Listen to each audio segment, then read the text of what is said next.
बिस्मिल्लाहिर्रहमानिर्रहीम। अस्सलामुअलैकुम दोस्तों, मेरा नाम आसिफ खान और आप देख रहे हैं इंडियन मुस्लिम।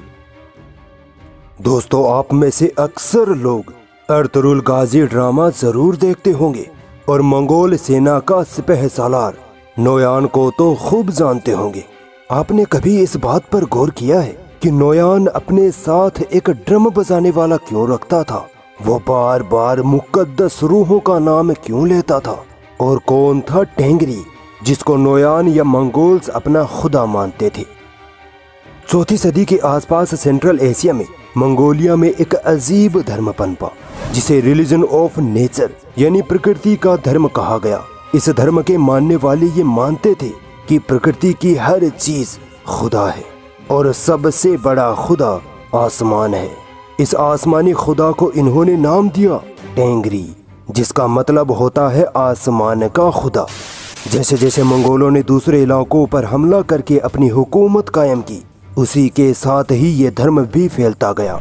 यहाँ तक कि एशिया के कई देशों, मंगोलिया, अफगानिस्तान, चीन, यहाँ तक कि तुर्की में भी टेंगरी धर्म फैल चुका था। तुर्की के लोग मुसलमान होने से पहले इसी धर्म को मानते थे। टेंगरी धर्म में अजीबो गरीब रीति रिवाज और मान्यताएं हैं। इस धर्म की मान्यताओं के हिसाब से सबसे बड़ा खुदा टेंगरी है और टेंगरी के अलावा भी कई छोटे छोटे खुदा होते हैं। आपने अर्तुगरुल गाजी सीरियल में नोयान को ये कहते हुए जरूर सुना होगा कि मुकद्दस रूहें हमारे साथ हैं। ये मुकद्दस रूहें कौन होती हैं?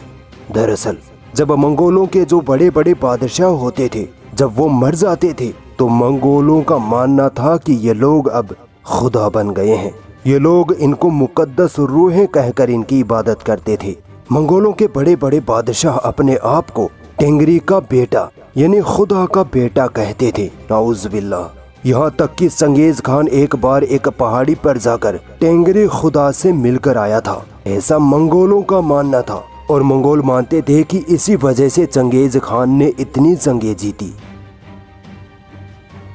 दोस्तों, टेंगरी धर्म में माना जाता है कि एक इंसान की एक नहीं बल्कि 3 रूहें होती हैं। ये मानते हैं कि मरने के बाद इंसान की एक रूह आसमान में चली जाती है, दूसरी रूह धरती के अंदर चली जाती है और तीसरी रूह इसी दुनिया में अपनी औलादों में से किसी एक के रूप में वापस जन्म ले लेती है। टेंगरी धर्म में 3 वर्ल्ड यानी 3 दुनिया का कॉन्सेप्ट है। इसके हिसाब से हमारी धरती के नीचे भी एक दुनिया है जिसमें हमारे जैसे ही इंसान रहते हैं। वहाँ भी जंगल, नदियाँ वगैरह होते हैं। मगर दोस्तों, साइंस से हमें यह पता चलता है कि धरती के नीचे पत्थर, पानी और लावा के सिवा कुछ नहीं है। इनकी दूसरी दुनिया आसमान में होती है, जहाँ सिर्फ टेंगरी खुदा और मुकद्दस रूहें रहती हैं। और तीसरी दुनिया हमारी धरती है, जहाँ हम रहते हैं। आपको ये सुनकर हैरानी होगी कि टेंगरी धर्म के लोग मंदिर, मस्जिद की तरह इबादत के लिए बड़ी बड़ी इमारतें नहीं बनाते हैं, बल्कि पत्थरों पर एक लकड़ी और उस पर कपड़ों की पट्टियां लगाकर वहीं इबादत करने लग जाते हैं। आपने अर्तुगरुल सीरियल में देखा होगा कि नोयान के साथ एक ड्रम बजाने वाला हमेशा रहता है। कौन होता है वो? टेंगरी धर्म में इनको शेमन कहते हैं, यानी वो इंसान जो इनकी मुकद्दस रूहों से डायरेक्ट बात कर सकता है। ये ड्रम बजा बजा के अपने बादशाहों की रूहों को बुलाकर उनसे बात करते थे। 14वीं सदी में चंगेज खान की नस्ल का एक मंगोल बादशाह उज़्बेक खान इस्लाम से मुतासिर होकर मुसलमान बन गया था।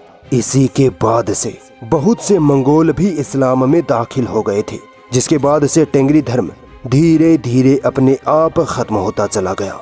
आज उज़्बेकिस्तान, अफगानिस्तान, मंगोलिया और साइबेरिया में टेंगरी धर्म के मानने वाले कुछ ही लोग बचे हैं। मैं गैर मुसलमानों को दावत देता हूँ कि आओ इस्लाम का अध्ययन करो और सही रास्ते को जानने का प्रयास करो।